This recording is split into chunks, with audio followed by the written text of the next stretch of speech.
जो कल तक बिहार में बालू चलिए जो साहब 250-300 रुपए ट्रॉली मिलते थे, आज वो हजारों में क्यों चले गए? ये कैसा भ्रष्टाचार है? ये सारे सवालात थे। तो आप विकास करके भ्रष्टाचार का टेंडर खोल रखे हैं क्या? पूरे देश में अपने उदाहरण बनाया है पुल पुलिया।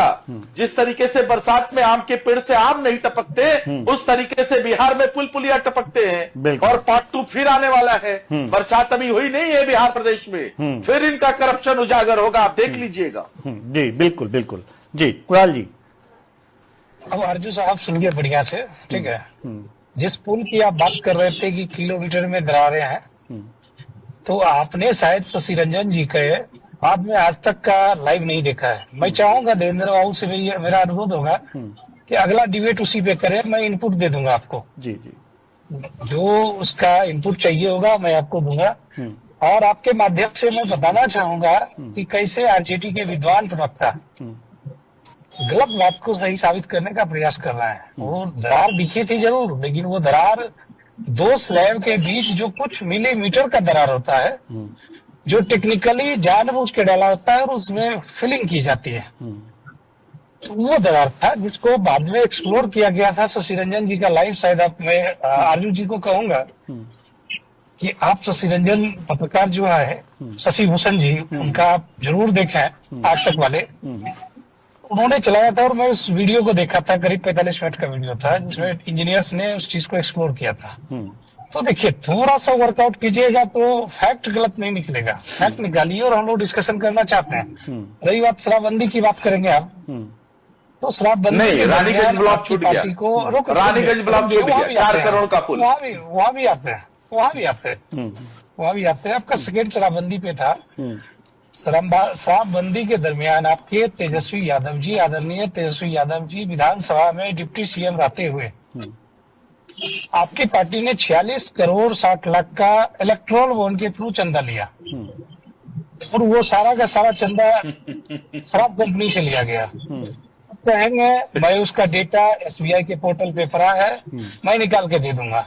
अब आरजू साहब आप अपने तीक्ष्ण बुद्धि से ये बताने का प्रयास करें कि वो चंदा किस बिहार में लिया गया था, शराब की तस्करी बढ़ाने के लिए या शराबबंदी हटाने के लिए। तो देखिए, हम लोग डे 1 से शराबबंदी के पक्ष में है। ये माननीय नीतीश कुमार जी की विश्व प्रतिज्ञा ही है कि कोई भी व्यक्ति सड़क पर शराब पीकर निडर होकर नहीं चल सकता है। मैं मानता हूँ कि कुछ शराब तस्करी होता है, लोग चोरी छुपे शराब पीने का प्रयास करते हैं और शराब की बरामदगी, और कुंदन साहब ने बताया था, कुंदन कुमार जी ने, कि प्रशासन बहुत ही मुस्तैदी के साथ शराब की तस्करी को रोकने का प्रयास करती रही है और रिकॉर्ड स्तर पे शराब को हम लोग बरामद करते हैं। उसकी सार्वजनिक स्तर पे, सार्वजनिक रूप में उसको खत्म करने का प्रयास किया जाता है जी। और ये प्रक्रिया लगातार चलती रही है। तो हम लोग आज भी मानते हैं, आज से 10 साल पहले भी मानते थे कि शराबबंदी जरूरी है। बिहार के लोग बेवरे की तरह चौराहा पे खड़ा होकर निडर होकर शराब नहीं पिए, इसको इंश्योर करने का काम माननीय नीतीश कुमार जी ने किया है। तो शराबबंदी अभी भी सफल है। हाँ, मैं मानता हूँ कि तस्करियां रहती हैं और उसको समय दर समय प्रशासन पूरे मुस्तैदी के साथ कम करने का प्रयास कर रही है। जी, तीसरा, आपने रानीगंज की बात करी थी। जी, देखिए तो आप चल रहे, मैं आपका तीसरा जी, रानीगंज के जिस पुल की आप चर्चा कर रहे थे,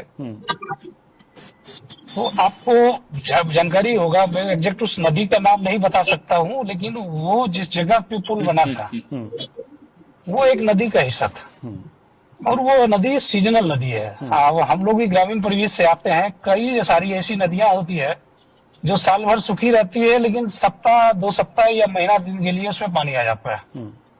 तो उसके लिए वो पुल बना था और बाद में पुल निर्माण निगम ने बजाते उसके लिए स्पष्टीकरण दिया था और वो स्पष्टीकरण की कॉपी जब आप कहेंगे मैं आपको व्यक्तिगत स्तर पर भी उपलब्ध करा दूंगा कि किस तरह से उस पुल का निर्माण किया गया। जी खान साहब जी, देखिए, उन तस्वीरों को कैसे झुटला सकते जो किसान अपना मुआवजा मांगता है। मैं जानता हूं कि आपके फाइलों में मौसम गुलाबी रहता है,